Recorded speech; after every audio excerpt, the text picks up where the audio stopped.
Welcome to the Financial Management class. இன்னைக்கு கிளாஸ்ல capital structure தியரிஸ்ல மாடிகிலானி மில்லர் அப்ரோச் பத்தி தெரிஞ்சுக்கலாம். MM அப்ரோச் அப்படினும் சொல்லலாம்.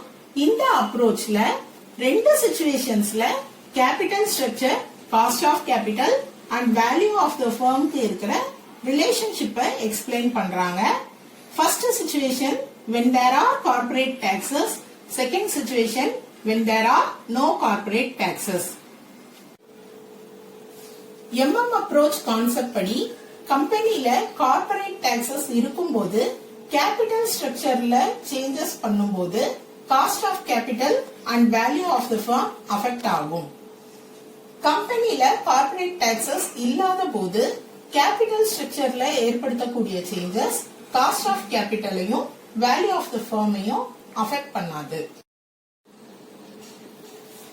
MM approach conceptல when there is corporate tax situationல value of firm கண்டுபிடிக்கிறதுக்கு ஃபார்முலா தெரிஞ்சுக்கலாம்.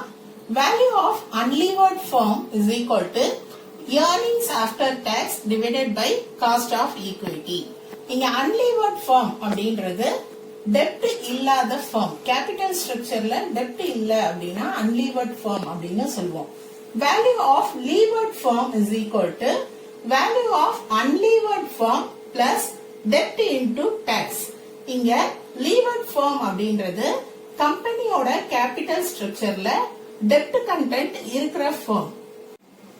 Problem: two firms R and S are identical except in the method of financing.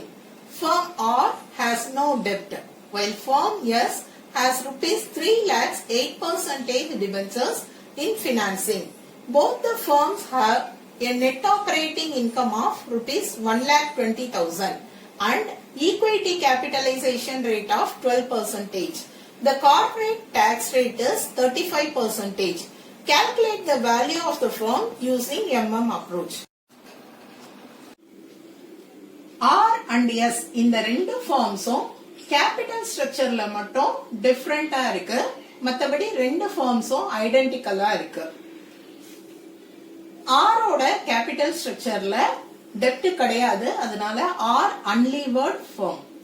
S ஓட capital ஸ்ட்ரக்சர்ல 3 lakhs 8% debentures இருக்கு, அதனால levered firm. ரெண்டு firms ஓட EBIT rupees 1,20,000, equity capitalization rate 12%, corporate tax 35%. இப்போ MM approachல value of the firm கண்டுபிடிக்க சொல்லியிருக்காங்க.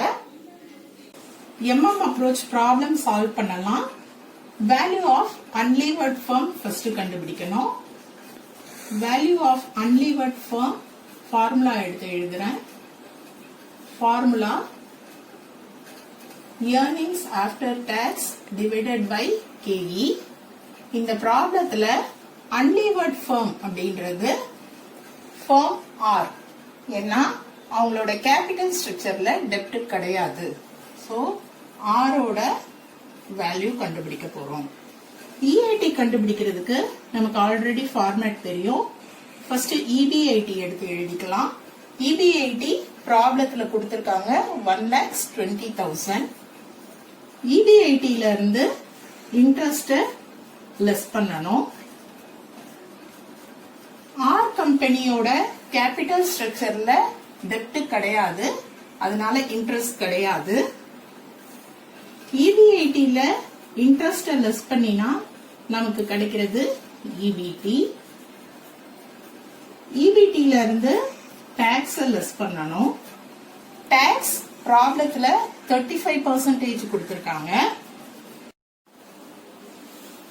1,20,000ல 35% கண்டுபிடிக்கலாம். 42,000 கிடைக்கும். EBT ல இருந்து டாக்ஸ் லெஸ் பண்ணுங்க. 78,000. இதுதான் EAT.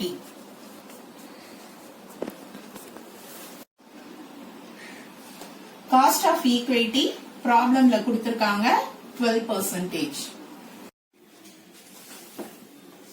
Value of unlevered firm EAT 78,000 divided by KE 12%. divide பண்ணினா 6,50,000 value of unlevered firm R. Value of levered firm கண்டுபிடிக்கலாம். levered firm க்கு value கண்டுபிடிக்கிறதுக்கு formula value of unlevered firm plus debt into tax.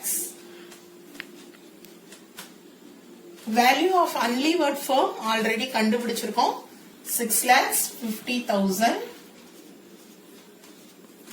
கம்பெனியோட debt amount 3 lakhs.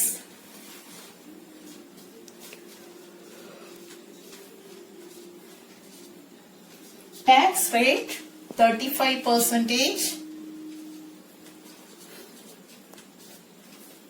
Calculate பண்ணினா 7,55,000.